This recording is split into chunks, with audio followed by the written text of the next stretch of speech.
میں نے تجھے عزت دی تھی اور تیری بیوی نے مجھے درندہ کہا. تو نے زخم اپنے ہاتھ سے لگایا، وہ زخم مٹ گیا، لیکن زبان کا لگایا ہوا زخم نہیں مٹا. مولانا روم فرماتے ہیں زبان کو کے معاملے سے ایک حقائق کے ذریعے حدیث کو مجسم کر کے بتاتے ہیں کہ ایک لکڑہارا تھا، وہ جنگل جایا کرتا تھا تو اس کے جنگل کے بادشاہ کے ساتھ دوستی ہوئی، سر سے دوستی. جب دوستی ہو گئی تو اب وہ اس کی تو اب واہ واہ ہونے لگی ہر طرف. اب جنگل کے بادشاہ کے ساتھ دوستی لکڑہارے کو ہو گئی.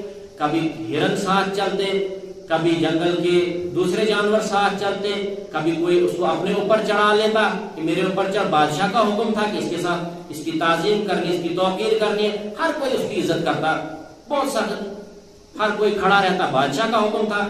ایک دن اس نے بیوی سے کہا کہ میرا اپنا ایک دوست ہے جو مجھے محبوب رکھتا ہے، ہم اس کی دعوت کریں گے. بیوی نے کہا ٹھیک ہے. اس نے سوچا ہوگا پتہ نہیں کون ہے، کہا پھر ہم دعوت میں کیا بنائیں گے. اب اس نے پکوان تو کھانے نہیں تھے، اب شیر نے تو میٹ ہی کھانا تھا، وہ بھی کچا میٹ. تو اس نے کہا کیا بنانا ہوگا. اس نے کہا میں خود ہی بتاؤں گا، جس دن وہ آئے گا میں خود ہی بتاؤں گا. اب اس نے ایک دو بکرے کچھ ذبح کر دیے اور اس کے لیے رکھا. جب شیر آیا تو اس بیوی نے کہا اوہ مجھے تو پتا نہیں تھا تمہاری دوستی درندے کے ساتھ ہے. میں تو سوچ رہی تھی پتہ نہیں کون بہت بڑا آدمی ہوگا، تمہاری دوستی تو اس درندے کے ساتھ ہے. شیر واپس چلا گیا. شیر نے اپنے دوسرے سب سے کہا کہ اس کی اور عزت کرنا. جب یہ اس کے شیر کے پاس گیا تو اس نے کہا کچھ چھری تھی یا کلہاڑی تھی. اس نے کہا، اس نے بال کہا کہ میرے بال، یہ شیر کے بال ہوتے ہیں ببر کے بال. اس نے کہا یہ بال ہٹا اور ادھر زخم لگا دے. اس نے کہا یہ میں نہیں کر سکتا، کیا میں صلہ دوں گا نیکی کا، تیری نیکی کا صلہ میں اس طریقے سے دوں گا اپنی برائی سے. کہا نہیں مجھے زخم لگا. اب شیر کا حکم تھا، بولا ایسے نہیں لگائے گا پھر لگواؤں گا. تو شیر تھا وہ ایسا سیدھے منہ نہیں سنے گا، پھر الٹے منہ سکھاؤں گا. اس نے کہا لگا زخم. پھر اس نے زخم لگایا. تو اب بہت ٹائم ہو گیا تو شیر یہ دوست پھر آ گیا لکڑہارا. اس نے کہا اوپر اٹھائیے. کہا دیکھ وہ زخم ہے. کہا نہیں. بولا وہ زخم مٹ گیا ہے، لیکن میرے دل میں اب بھی وہ زخم ہے جو تیری بیوی نے زبان چڑھائی تھی. تیری بیوی نے کہا تھا درندہ مجھے، میں نے تجھے عزت دی تھی اور تیری بیوی نے مجھے درندہ کہا. تو نے زخم اپنے ہاتھ سے لگایا، وہ زخم مٹ گیا، لیکن زبان کا لگایا ہوا زخم نہیں مٹا.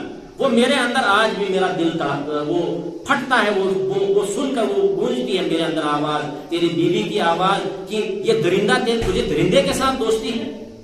تو یہ چیزیں انسان کو سوچنی چاہیے. عورت ہو یا مرد ہو آج سب برابر ہو چکے ہیں. پہلے عورتیں مشہور تھیں کہ یہ تانے بہت دیتی ہیں، یہ دل آزاری کے بول بڑے بولتی ہیں. آج کا مرد بھی ایسا ہے، آج کی عورت بھی ایسی ہے کہ وہ زبان کے ایسا زہر ہے اس کے اندر کہ ناگن میں بھی ایسا زہر نہیں ہوتا جیسے آج میری تیری زبان کا زہر ہے.